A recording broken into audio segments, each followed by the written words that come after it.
ओम तत्सत श्री गणेशाय नमः। ओम नमो भगवते वासुदेवाय। श्रीमद् भागवत महात्म्य पहला अध्याय, देवर्षि नारद की भक्ति से भेंट। सचिनानंद स्वरूप भगवान श्री कृष्ण को हम नमस्कार करते हैं, जो जगत की उत्पत्ति, स्थिति और विनाश के हेतु तथा आध्यात्मिक, आदि देविक, आदि भौतिक तीनों प्रकार के तापों का नाश करने वाले हैं। जिस समय श्री सुखदेव जी का यज्ञोपवीत संस्कार भी नहीं हुआ था, तब लौकिक वैदिक कर्मों के अनुष्ठान का अवसर भी नहीं आया था, तभी उन्हें अकेले ही संन्यास लेने के लिए घर से जाते देखकर उनके पिता व्यास जी विरह से कातर होकर पुकारने लगे, बेटा बेटा तुम कहाँ जा रही हो। उस समय वृक्षों ने तन्मय होकर श्री सुखदेव जी को उत्तर दिया, ऐसे सर्वभूत हृदय स्वरूप श्री सुखदेव मुनि को मैं नमस्कार करता हूँ।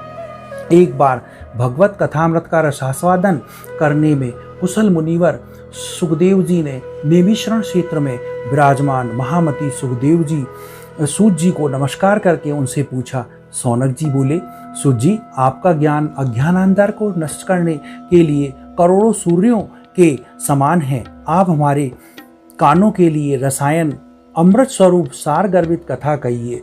भक्ति, ज्ञान और वैराग्य से प्राप्त होने वाले महान विवेक की वृद्धि किस प्रकार होती है तथा वैष्णव लोग किस तरह इस माया मोह से अपना पीछा छुड़ाते हैं। इस घोर कलिकाल में जीव प्राय आसुरी स्वभाव के हो गए हैं। विविध क्लेशों से आक्रांत इन जीवों को शुद्ध बनाने के लिए सर्वश्रेष्ठ उपाय क्या है। सूत जी, आप हमें कोई ऐसा शाश्वत साधन बतलाइए जो सबसे अधिक कल्याणकारी तथा पवित्र करने वालों में भी पवित्र हो तथा जो भगवान श्री कृष्ण की प्राप्ति करा दे। चिंतामणि केवल लौकिक सुख दे सकती है और कल्पवृक्ष अधिक से अधिक स्वर्गीय संपत्ति दे सकता है, परंतु गुरुदेव प्रसन्न होकर भगवान का योगी दुर्लभ नित्य वैकुंठ धाम दे देते हैं। सूत जी ने कहा, सौनक जी, तुम्हारे हृदय में भगवान का प्रेम है, इसलिए मैं विचार कर तुम्हें संपूर्ण सिद्धांतों का निष्कर्ष सुनाता हूँ, जो जन्म मृत्यु का भय का नाश कर देता है, जो भक्ति के प्रवाह को बढ़ाता है और भगवान श्री कृष्ण की प्रसन्नता का प्रधान कारण है। मैं तुम्हें वह साधन बताता हूँ, उसे सावधान होकर सुनो। श्री सुखदेव जी ने कलयुग में जीवों के काल रूपी सर्प का मुख का ग्रास होने के त्रास का आध्यात्मिक नाश करने के लिए श्रीमद् भागवत का शास्त्र का प्रवचन किया है। मन की शुद्धि के लिए इससे बढ़कर कोई साधन नहीं है। जब मनुष्य के जन्म जन्मांतर के पुण्य उदय होते हैं, तभी उसे इस भागवत शास्त्र की प्राप्ति होती है। जब सुखदेव जी राजा परीक्षित को यह कथा सुनाने के लिए सभा में विराजमान हुए, तब देवता लोग उनके पास अमृत का कलश लेकर आए। देवता अपना काम बनाने में बड़े कुशल होते हैं, अतः यह भी सबने सुखदेव मुनि को नमस्कार करके कहा, आप यह अमृत लेकर बदले में हमें कथामृत का दान कर दीजिए। इस प्रकार परस्पर अदला बदली हो जाने से राजा परीक्षित अमृत का पान करे और अब हम श्रीमद् भागवत स्वरूप अमृत का पान कर लेंगे। इस संसार में कहाँ काच और कहाँ महामूल्य मणि तथा कहाँ सुधा और कहाँ कथा। श्री सुखदेव जी ने उस समय देवताओं की हंसी उड़ा दी। उन्हें भक्ति शून्य जानकर कथामृत का दान नहीं किया। इस प्रकार श्रीमद् भागवत कथा देवताओं को भी दुर्लभ है। पूर्व काल में श्रीमद् भागवत के श्रवण से ही राजा परीक्षित की मुक्ति देखकर ब्रह्मा जी को भी बड़ा आश्चर्य हुआ। उन्होंने सत्यलोक में तराजू बांधकर सब साधनों को तोला। अन्य सभी साधन तोल में हल्के पड़ गए। अपने महत्व के कारण भागवत ही सबसे भारी पड़ा। यह देखकर सभी ऋषियों को बड़ा विस्मय हुआ। उन्होंने कलयुग में इस भगवत शास्त्र को ही पढ़ने सुनने से तत्काल मोक्ष देने का वाला निश्चय किया है। सप्ताह विधि के श्रवण करने पर यह निश्चय भक्ति प्रदान करता है। पूर्व काल में इसे दयापरायण सनकादि ने देवर्षि नारद को सुनाया था। यद्यपि देवर्षि ने पहले ब्रह्मा जी के मुख से इसे श्रवण कर लिया था, तथापि सप्ताह श्रवण की विधि तो इन्हें सनकादि जी ने ही बताई थी। सौनक जी ने पूछा, सांसारिक प्रपंच से मुक्त एवं विचारशील नारद जी का सनकादि जी के पास साथ संयोग कहाँ हुआ और विधि विधान के श्रवण से उनकी प्रीति कैसे हुई। सूत जी ने कहा, अब मैं तुम्हें भक्तिपूर्व कथानक सुनाता हूँ। श्री सुखदेव जी ने मुझे अपना अनन्य शिष्य मानकर एकांत में सुनाया था। एक दिन विशालापुरी में वह चारों निर्मल ऋषि सत्संग के लिए आए। वहां उन्होंने नारद जी को देखा। सनकादि जी ने पूछा, ब्राह्मण, आपका मुख उदास क्यों है? आप चिंतातुर कैसे हैं? इतनी जल्दी जल्दी आप कहाँ जा रहे हैं और आपका आगमन कहाँ से हो रहा है? इस समय तो आप उस पुरुष के समान व्याकुल जान पड़ते हैं जिसका सारा धन लुट गया हो। आप जैसे आसक्ति रहित पुरुषों के लिए यह उचित नहीं है। इसका क्या कारण है? कारण बतलाइए। नारद जी ने कहा, मैं सर्वोत्तम लोक समझकर पृथ्वी में आया था। यहाँ पुष्कर, प्रयाग, काशी, गोदावरी, हरिद्वार, कुरुक्षेत्र, श्रीरंग और सेतुबंध आदि कई तीर्थों में मैं इधर उधर विचरता रहा, किंतु मुझे कहीं भी मन का संतोष देने वाली शांति नहीं मिली। उस समय अधर्म के विचरता सहायक कलयुग ने सारी पृथ्वी को पीड़ित कर रखा था। अब यहाँ सत्य, तप, सोच, दया, दान आदि कुछ भी नहीं है। बेचारे जीव केवल अपना पेट पालने के लिए लगे हुए हैं। वह अतत्यवासी, आलसी, मन बुद्धि, भाग्यहीन, उपद्रवग्रस्त हो गए हैं। जो साधु संत कहे जाते हैं वह पूरे पाखंडी हो गए हैं। देखने में तो वह विरक्त हैं, किंतु स्त्री धन आदि सभी का परिग्रह कर रहे हैं। घरों में स्त्रियों का राज्य है। साले सलाहकार बने हुए हैं। लोभ से लोग, कन्या और नदियों पर यवनों का अधिकार हो गया है। उन दुष्टों ने बहुत से देवालय भी नष्ट कर दिए हैं। इस समय यहाँ न कोई योगी है, न सिद्ध है, न ज्ञानी है, न सत्कर्म करने वाला ही है। सारे साधन इस समय कलिरूप द्वानल से जलकर भस्म हो गए हैं। इस कलयुग में सभी देशवासी बाजार में अन्न बेचने लगे हैं। ब्राह्मण लोग पैसा लेकर वेद पढ़ाते हैं और स्त्रियां वेश्यावृत्ति से निर्वाह करने लगी है। इस तरह कलयुग में दोष देखता और पृथ्वी पर विचरता हुआ मैं यमुना जी के तट पर पहुंचा। यहाँ भगवान श्री कृष्ण की अनेक लीलाएं हो चुकी हैं। मुनीश्वरों, सुनिए, वहाँ मैंने एक बड़ा आश्चर्य देखा। वहाँ एक युवती स्त्री खिन्न मन से बैठी हुई थी। उसके पास दो वृद्ध पुरुष अचेत अवस्था में पड़े जोर जोर से सांस ले रहे थे। वह तरुणी उनकी सेवा करती हुई कभी उन्हें चेत कराने का प्रयत्न करती थी तो कभी उनके आगे रोने लगती थी। वह अपने शरीर के रक्षक परमात्मा को दसों दिशाओं में देख रही थी। उनके चारों ओर सैकड़ों स्त्रियां उन्हें पंखा झल रही थी और बार बार समझाती जाती थी। दूर से वह सब चरित देखकर मैं कुलावश उसके पास चला गया। मुझे देखकर वह युवती खड़ी हो गई और बड़ी व्याकुल होकर कहने लगी। युवती ने कहा, अजी महात्मा जी, क्षण भर ठहर जाइए और मेरी चिंता को भी नष्ट कर दीजिए। आपका दर्शन तो संसार के सभी पापों को सर्वथा नष्ट कर देने वाला है। अपने वचनों से मेरे दुख का भी बहुत शांति हो जाएगी। मनुष्य का जब बड़ा भाग्य होता है तब आपके दर्शन हुआ करते हैं। नारद जी कहते हैं, तब मैंने उस स्त्री से पूछा, देवी तुम कौन हो? यह दोनों पुरुष तुम्हारे क्या होते हैं और तुम्हारे पास कमल नयनी देवियां कौन है? तुम हमें विस्तार से अपने दुख का कारण बतलाओ। युवती ने कहा, मेरा नाम भक्ति है। ये ज्ञान और वैराग्य मेरे पुत्र हैं। समय के फेर से ही यह दोनों जर्जर हो गए हैं।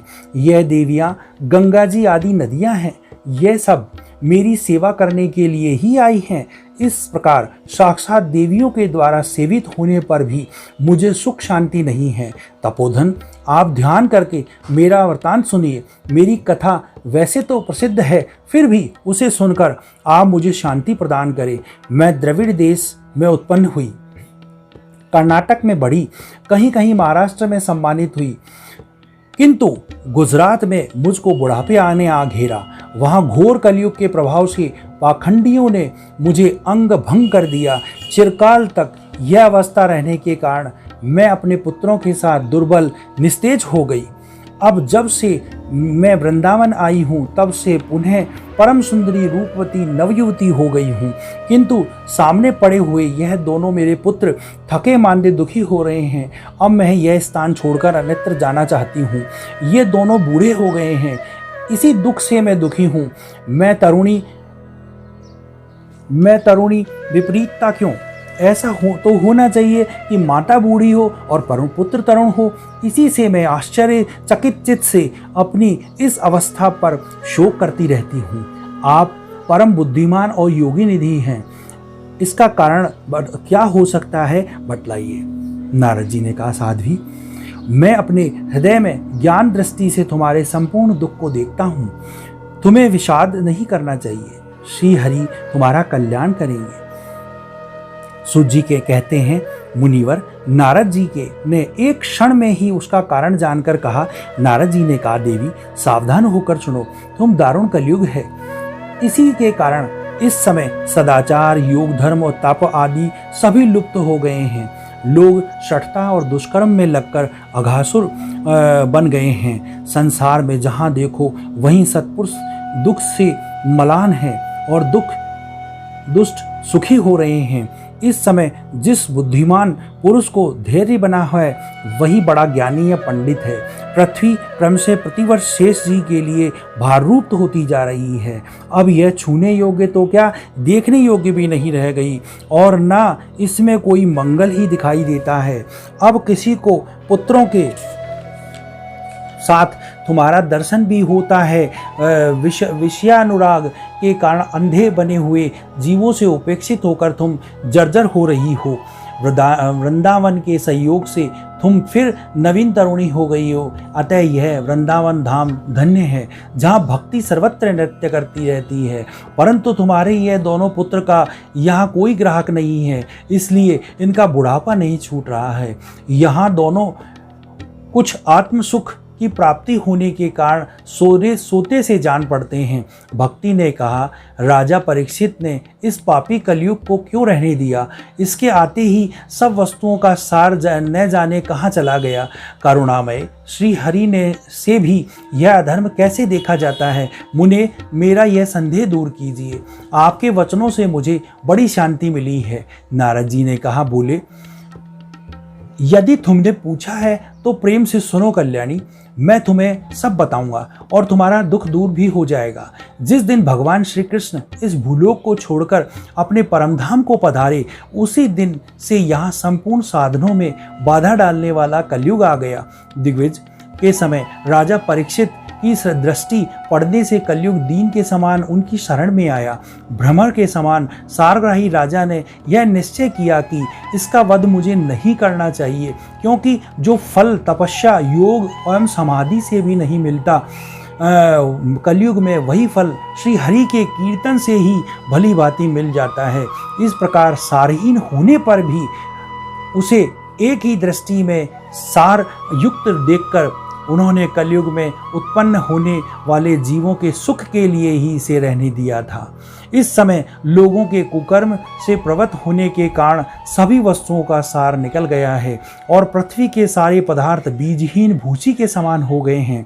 ब्राह्मण केवल अन्न धन आदि के लोभवश घर घर एवं जन जन को भागवत कथा सुनाने लगे हैं, इसलिए कथा का सार जाता गया।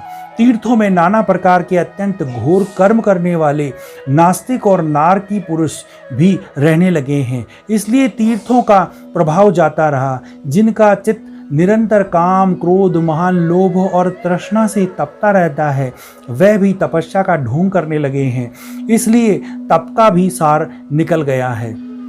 मन पर काबू न होने के कारण तथा लोभ, दंभ और पाखंड का आश्रय लेने के कारण शास्त्र का अभ्यास न रह करने के ध्यान योग का फल मिट गया।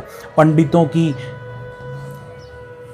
यह दशा है कि वह अपनी स्त्रियों के साथ भैंसों की तरह रमण करते हैं। उनमें संतान पैदा करने की कुशलता पाई जाती है। मुक्ति साधन में वे सर्वथा अकुशल हैं। संप्रदाय अनुसार प्राप्त हुई वैष्णवता भी कहीं देखने में नहीं आती। इस प्रकार जगह जगह सभी वस्तुओं का सार लुप्त हो गया है। यह तो इस युग का स्वभाव ही है, इसमें किसी का दोष नहीं है। इसी से पुंडरीकाक्ष भगवान बहुत समीप रहते हुए भी यह सब सह रहे हैं। सूत जी कहते हैं, सौनक जी, इस प्रकार देवर्षि नारद के वचन सुनकर भक्ति को बड़ा आश्चर्य हुआ। फिर उसने जो कुछ कहा उसे सुनिए। भक्ति ने कहा, देवर्षि आप धन्य हैं, मेरा बड़ा सौभाग्य है जो आपका समागम हुआ। संसार में साधुओं का दर्शन ही समस्त सिद्धियों का परम कारण है। आपका केवल एक बार का उपदेश धारण करके कयाधु कुमार प्रहलाद ने माया पर विजय प्राप्त कर ली थी। ध्रुव ने भी आपकी कृपा से ही ध्रुपद प्राप्त किया था। आप सर्वमंगलमय एवं साक्षात श्री ब्रह्मा जी के पुत्र हैं। मैं आपको नमस्कार करती हूँ। बोलो नमो भगवते वासुदेवाय। जय श्री कृष्ण।